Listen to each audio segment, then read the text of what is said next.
Hello everyone, welcome back to my channel. आज हम class 11th का एक और नया टॉपिक स्टार्ट करेंगे, सेकंड चैप्टर बायोलॉजिकल क्लासिफिकेशन का। तो आज का जो हमारा टॉपिक है वो है किंगडम प्रोटिस्टा के अंदर डायनोफ्लैजिलेट्स। पिछले लेक्चर में भी हमने किंगडम प्रोटिस्टा में ही डिस्कशन किया था, जो कि था क्रेसोफाइट्स। हमने क्रेसोफाइट्स के कैरेक्टरिस्टिक्स फीचर्स देखे थे। इस चैप्टर के बहुत सारे लेक्चर्स मैंने ऑलरेडी बना दिए हैं, जो कि आप मेरे चैनल पर जाकर देख सकते हैं, और उनका लिंक डिस्क्रिप्शन बॉक्स में भी मैंने दे दिया है। तो चलिए आज का टॉपिक स्टार्ट करते हैं। किंगडम प्रोटिस्टा के अंदर डायनोफ्लैजिलेट्स क्या हैं और डायनोफ्लैजिलेट्स के इम्पॉर्टेंट कैरेक्टरिस्टिक्स क्या क्या हैं।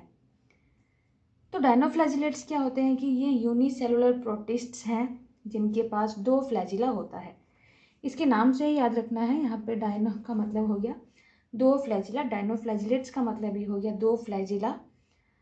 इसके बाद ये जितने भी डायनोफ्लैजिलेट्स हैं ये मोस्टली फोटोसिंथेटिक प्रोटिस्ट होते हैं, जो कि फोटोसिंथेसिस का प्रोसेस करते हैं और अपना फूड खुद से प्रिपेयर करते हैं। और ये किस क्लास को बिलोंग करते हैं वो भी याद रखना है। तो डायनोफाइसी क्लास है जिसमें कि डायनोफ्लैजिलेट्स बिलोंग करते हैं। डायनोफ्लैजिलेट्स के पास प्लांट्स एंड एनिमल्स दोनों के ही कैरेक्टरिस्टिक्स होते हैं।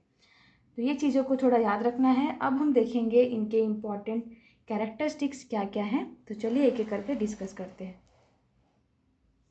सबसे पहला ये है कि dinoflagellates are mostly marine but also found in fresh water. जो डायनोफ्लैजिलेट्स हैं ये मोस्टली मेराइन होते हैं, मतलब कि ज़्यादातर ये मेराइन होते हैं, लेकिन कुछ डायनोफ्लैजिलेट्स फ्रेश वाटर में भी मिलते हैं। They are unicellular motile biflagellates photosynthetic protist. ये यूनिसेलुलर होते हैं, मतलब कि एक ही सेल के होते हैं। ये मोटाइल मतलब कि मूव कर सकते हैं, और बाइफ्लैजिलेट्स मतलब हो गया दो फ्लैजिला होता है इनके पास, और फोटोसिंथेटिक प्रोटिस्ट होते हैं। तो फोटोसिंथेटिक का मतलब मैंने पहले ही बता दिया कि फोटोसिंथेसिस का प्रोसेस करके अपना फूड प्रिपेयर करते हैं। नेक्स्ट पॉइंट ये है कि on the basis of pigment present they appear yellow, green, brown, blue और रेड। अब इनके अंदर कौन सा पिगमेंट प्रेजेंट है उस बेसिस पे ये डिफरेंट डिफरेंट कलर्स के होते हैं। तो पिगमेंट के हिसाब से कौन सा पिगमेंट इनमें प्रेजेंट है उसके बेसिस पे ये येलो, ग्रीन, ब्राउन, ब्लू और रेड हो सकते हैं। तो इनके अंदर कौन कौन से पिगमेंट्स प्रेजेंट हैं ये भी जानना जरूरी है। तो पिगमेंट्स इनके अंदर क्या क्या प्रेजेंट रहता है, क्लोरोफिल ए, क्लोरोफिल सी ये प्रेजेंट रहता है, कैरोटीनॉइड्स एंड ज़ैंथोफिल, ये सारे पिगमेंट्स डायनोफ्लैजिलेट्स के पास प्रेजेंट रहता है। इनके अगर सेल वॉल की बात करें तो इनके सेल वॉल के पास एक बहुत ही स्टिफ सेलुलोज का प्लेट होता है आउटर सरफेस पे, जो कि उस सेल वॉल को काफ़ी हार्ड बनाता है। तो स्टिफ का मतलब ही हो गया बहुत ही हार्ड, बहुत ही स्ट्रॉन्ग, एक तरह से एक प्रोटेक्टिव लेयर बना लेता है। तो ये याद रखना है कि सेल वॉल जो रहता है डायनोफ्लैजिलेट्स का, उसके पास सेल वॉल के पास एक बहुत ही स्टिफ सेलुलोज का प्लेट होता है आउटर सरफेस पे।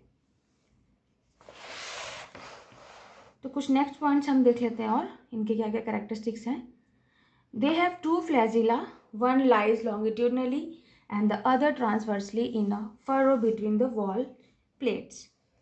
अब क्या है, हमने पहले देख लिया कि इनके पास दो फ्लैजिला प्रेजेंट है, लेकिन दोनों कहाँ कहाँ प्रेजेंट होता है और दोनों का काम क्या है ये भी याद रखना बहुत ही ज़रूरी है। तो दो फ्लैजिला प्रेजेंट है, एक तो लॉन्गिट्यूडनली प्रेजेंट रहता है और दूसरा ट्रांसवर्सली प्रेजेंट रहता है। जो इनके वॉल प्लेट्स हैं उसके बीच में एक फरो लाइक स्ट्रक्चर या बोल सकते हैं एक जगह रहता है जहाँ पे कि ट्रांसवर्सली जो फ्लैजिला है वो प्रेजेंट रहता है। जो ट्रांसवर्स फ्लैजिलम है वो कैसा रहता है, वो फ्लैट रहता है, वेवी रहता है और रिबन लाइक रहता है देखने में। और यही जो ट्रांसवर्स फ्लैजिलम है यही रिस्पॉन्सिबल है फॉरवर्ड मूवमेंट के लिए और टर्निंग के लिए। तो जो डायनोफ्लैजिलेट्स हैं वो फॉरवर्ड मूवमेंट कर पाते हैं अपने ट्रांसवर्स फ्लैजिलम की मदद से, या टर्न कर पाते हैं अपने ट्रांसवर्स फ्लैजिलम की मदद से। और लॉन्गिट्यूडनल फ्लैजिलम की बात करें तो लॉन्गिट्यूडनल फ्लैजिलम के पास कुछ हेयर्स भी प्रेजेंट हो सकते हैं या नहीं भी प्रेजेंट हो सकते हैं। और ये लॉन्गिट्यूडनल फ्लैजिलम क्या करता है, वीपिंग मोशन के लिए रिस्पॉन्सिबल है। तो जो डायनोफ्लैजिलेट्स हैं वो वीपिंग मोशन कर पाते हैं लॉन्गिट्यूडनल फ्लैजिलम की मदद से। तो ये दोनों चीज़ें आपको याद रखनी है।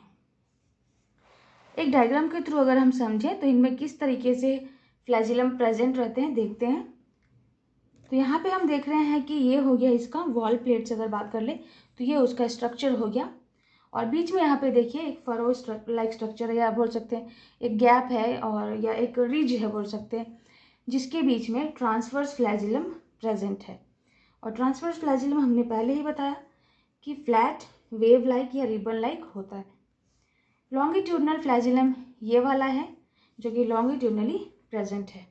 तो दोनों फ्लैजिलम हमने यहाँ पर डायग्राम में देख लिया, और दोनों का क्या काम है वो भी याद रखना ज़रूरी है।